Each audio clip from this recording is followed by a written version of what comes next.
aku tuh mau ngucapin banyak-banyak terima kasih kepada Polres Jakarta Selatan, buat Bapak Kapolres, Kasat, Kanit, Kanit PPA, Ibu Citra, terus sama Ibu Nurma, Kabid Humas yang dipanggil Onti, yang selalu cantik setiap wawancara. Terima kasih banyak juga untuk penyidik-penyidik. Tadi juga saya sudah menonton, tapi memang tidak full. Kang Semir sudah pakai baju tahanan, tangannya pun diborgol. Terima kasih banyak juga buat yang sudah mendoakan saya dan Laura. Terima kasih banyak, walaupun kita tidak mengenal secara pribadi, tapi doa-doa kalian orang-orang baik, penikmat sosial media itu sangat berarti. Biasanya cuma ala-ala 20 hari, nanti diperpanjang lagi ya,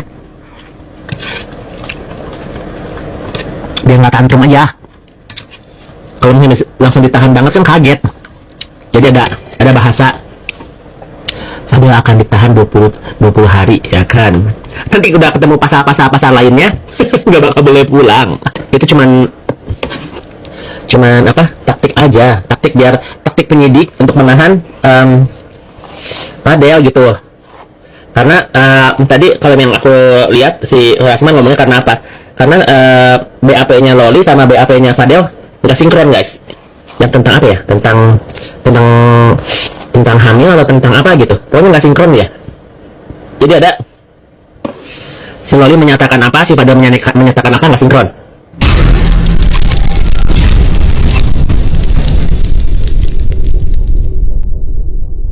Fadel resmi jadi tersangka, terancam 15 tahun penjara. Dan gelar perkara itu menetapkan saudara Fadel Al-Fajar Bajide sebagai tersangka.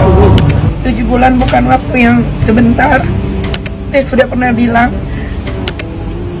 apa yang saya bicarakan selalu fakta, tapi memang selalu tertunda oleh waktu. Hari ini bisa kalian saksikan sendiri perjuangan saya untuk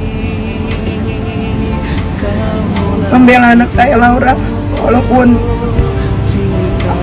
saya dicaci, saya dimaki karena gak becus mengurus anak. Oke, jadi baru kemarin kalau nggak salah ya, Fadel resmi ditetapkan dari saksi jadi tersangka atas laporannya Nikita Mirzani terkait dugaan persetubuhan dan juga aborsi terhadap Loli. Jadi di panggilan kedua kemarin, Fadel itu dicecer 53 pertanyaan terkait kasus ini. Jadi setelah ditetapkan sebagai tersangka, naik sebagai tersangka, dari saksi menjadi tersangka, Fadel ini akan ditahan 20 hari ke depan. Dan ancamannya minimnya itu 5 tahun penjara sampai maksimal 15 tahun penjara. Nikita sebagai ibu dari Loli itu sampai nangis. Memang awal-awal kasus ini Nikita pastikan kalau Fadel ini pasti akan masuk penjara. Dan terbukti sekarang Fadel naik dari saksi menjadi tersangka. Dan sekarang ditahan selama 20 hari ke depan. Nah, kalau udah begini, drama-dramanya Loli dan juga Fadel ini selesai. Menurut gue juga memang agak sulit ya. Kuasa hukumnya Fadel sendiri, Rasman, dia sendiri aja punya masalah. Ya Fadel gimana cara nyelamatinnya juga? Lagian nggak bisa diselamatin, memang udah salah dari awal kan. Loli itu masih di bawah umur. Jadi apapun alasannya pasti salah. Makanya Nikita juga berani bilang pasti masuk penjara. Lagian ya Fadel, ngapain lu berurusan sama Nikita Mirzani? Hah? Udah gayanya songong banget lagi. Dari kemarin bilang cinta kan? Makan tuh cinta. Oke, menurut kalian Fadel masuk dalam penjara berapa tahun nih? Coba. Polisi ungkap modus Fadel Bajide terhadap anak Nikita Mirzani. Kanit PPA Polres Metro Jakarta Selatan, AKP Citra Ayu Civilia, membeberkan modus tersangka Fadel Bajide dalam melancarkan aksinya terhadap anak Nikita Mirzani, Laura Meizani. Adapun Fadel memanfaatkan statusnya sebagai kekasih untuk modus operandinya, yaitu relasi kuasa dan tipu daya, kata Citra. Citra menambahkan Fadel melakukan tipu daya agar Loli mau berhubungan badan dengannya. Jadi, bagaimana tanggapan kalian? Tinggalkan komentarnya di bawah. Terhadap tersangka tindak pidana persetubuhan dan atau pencabulan dan atau aborsi tidak sesuai ketentuan yang disampaikan oleh Ibu Nurma Kemudian ada pun kronologis kejadiannya itu pada bulan Januari 2024, pelapor yang bernama NM yang merupakan ibu korban menjelaskan bahwa anak korban LM berpacaran dengan terlapor VAB. Dan selama menjalani hubungan pacaran tersebut, atas bujuk rayu tersangka yang menjelaskan akan bertanggung jawab serta menikahi anak korban, sehingga anak korban LM mau melakukan hubungan badan layak B. Dan dari hasil hubungan tersebut, anak korban LM juga telah mengalami kehamilan serta anak korban LM dipaksa untuk menggugurkan kandungannya oleh tersangka VAB. Karena perbuatan tersangka VAB tersebut tidak mau diketahui oleh keluarganya. Hal tersebut dikuatkan berdasarkan keterangan dari saksi, kemudian hasil visum, kemudian keterangan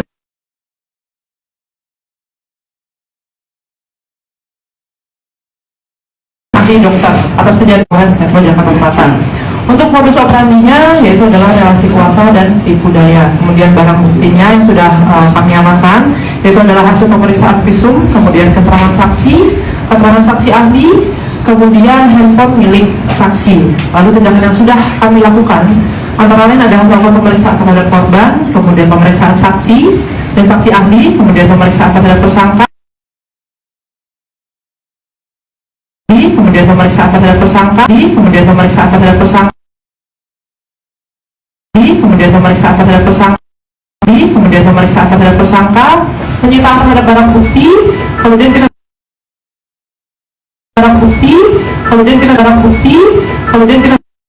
Yang kedua, selama menjalin hubungan tersebut atas bujuk rayu tersangka yang menjelaskan akan bertanggung jawab, sehingga anak korban Laura Meizani mau melakukan hubungan badan layaknya suami istri dengan tersangka Fadel Bajideh, ucap Citra. Hal inilah yang membuat Loli diduga hamil yang kemudian melakukan aborsi. Dari hasil hubungan tersebut, anak korban Laura Meizani diduga telah mengalami kehamilan serta anak korban Loli dipaksa untuk menggugurkan kandungannya oleh tersangka yaitu Fadel Bajideh. Karena perbuatan Fadel tersebut tidak mau diketahui oleh keluarganya, ujar Citra. Jadi, bagaimana pendapat kalian? Silahkan tulis komentarnya di bawah. Ya, dari keterangan saksi, lanjut dari keterangan ahli tentunya. Fadel Bajideh sudah naik statusnya menjadi tersangka. Kemudian banyak yang bertanya nih, apa yang menjadi dasar Fadel sehingga bisa ditetapkan sebagai tersangka. Jadi Bu Nurma, Humas dari Polres Jakarta Selatan menyatakan bahwa mereka memiliki alat bukti ya guys, yaitu keterangan saksi dan keterangan ahli. Kira-kira alat bukti tersebut sah nggak sih menurut undang-undang? Menurut hukum, alat bukti itu minimal harus ada dua guys. Jika kita mengacu dalam pasal 184 ayat 1 KUHP, alat bukti yang sah dalam proses peradilan pidana itu terdiri dari keterangan saksi, keterangan ahli, surat petunjuk, dan keterangan terdakwa. Nah, jadi sepertinya alat bukti yang dikemukakan oleh Polres Jakarta Selatan itu sudah sesuai dengan pasal ini ya guys. Sekarang kita berfokus ke saksi ya guys. Dalam hukum pembuktian dikenal ada gium unus testis, nullus testis. Tapi kalian jangan piktor dulu nih. Testis yang dimaksud bukanlah testis lato-latonya cowok. Unus testis, nullus testis yang berarti satu saksi bukanlah saksi. Nah, prinsip ini terdapat dalam pasal 185 ayat 2 KUHP guys, yang menyatakan bahwa keterangan satu orang saksi saja tidak cukup kecuali didukung oleh alat bukti lain. Jadi saksi itu juga minimal harus ada dua. Nah, dalam konteks kasusnya Fadel guys, keterangan saksi diperkuat dengan keterangan ahli.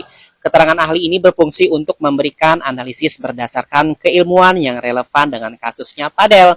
Artinya dalam suatu perkara pidana guys, kombinasi alat bukti inilah yang akan digunakan untuk mencapai pembuktian yang meyakinkan di pengadilan. Jadi memahami konsep alat bukti ini sangat penting ya guys, agar kita tahu bagaimana proses hukum berjalan dan bagaimana suatu perkara dapat dibuktikan secara sah. Semoga bermanfaat. Yang terakhir, saat ini Fadel resmi ditetapkan sebagai tersangka atas dugaan aborsi dan pemerkosaan yang melibatkan Laura Meizani, anak Nikita Mirzani. Fadel juga sudah mengenakan baju tahanan dan tangannya diborgol saat konferensi pers, khususnya Fadel pun resmi ditahan. Malam ini menetapkan penahanan dan surat perintah sudah ditandatangan, kata Nurma selaku Kasih Humas Polres Metro Jakarta Selatan. Fadel terancam hukuman penjara maksimal 15 tahun dan minimal 5 tahun penjara. Penetapan tersangka ini didasarkan pada berbagai bukti yang cukup kuat, termasuk keterangan saksi korban, saksi ahli dari saksi visum, serta alat bukti lainnya. Selama 20 hari ke depan, Fadel akan menjalani penahanan untuk pemeriksaan yang lebih lanjut. Kasus ini tidak hanya melibatkan dugaan persetubuhan, tetapi juga pemaksaan untuk aborsi yang semakin memperburuk situasi hukum yang dihadapi oleh Fadel Bajideh. Jadi, sampai di sini bagaimana tanggapan kalian? Tinggalkan komentar di bawah sebanyak-banyaknya. Saya dari channel YouTube Segudangan TV, pamit, sampai jumpa.